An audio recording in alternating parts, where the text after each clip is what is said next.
Hi guys, and welcome to my channel Carnival of Creativity. Today's Try Something New video is going to be block printing, like Indian block printing, and this is one of the things I really wanted to do in the workshops at the Handmade Fair, but I couldn't because the workshops that I've already booked onto were conflicting with that one, and so I was really upset. But nevertheless, I found the stall whilst I was there and got myself a block printing kit. So please make sure to subscribe if you like this video, and without further ado I'm going to hop right into the process. So block printing is really simple. All you really need are your printing inks, which if you're doing it on fabric obviously you need to be like fabric paint type thing, or other like inks if you're printing on wood and paper and things like that, which you can all do with the stamps and things. It's only the paint like styles you need to change depending on what material you're using.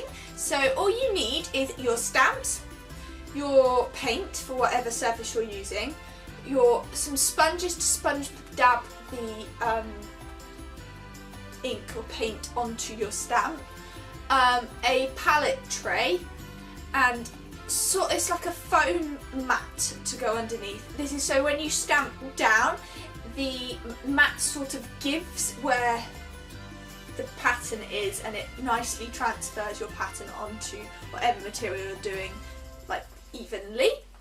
And that's basically it. So all you need to do to start your block printing is choose what fabric or what material you're using.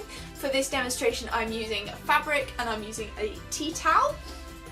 And all you want to do is grab your tea towel, lay it out flat, put some of your ink onto your palette. You only really need a little bit, and you want to spread this out a bit with your sponge so it's not too thick of a layer before sponging this onto your stamp all over it.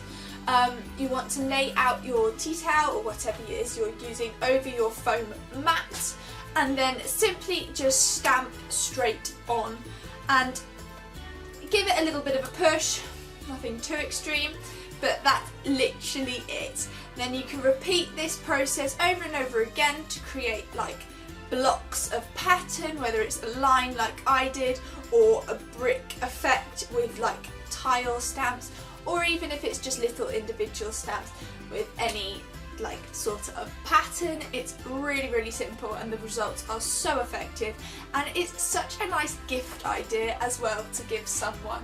So yeah, the stamps you can get pretty inexpensively on places like Amazon and things like that, and just in general it's a really lovely craft. I'm really happy with how it turned out, and I really like the process. So if you like this video, please make sure to subscribe, and I will see you all next time. Bye guys!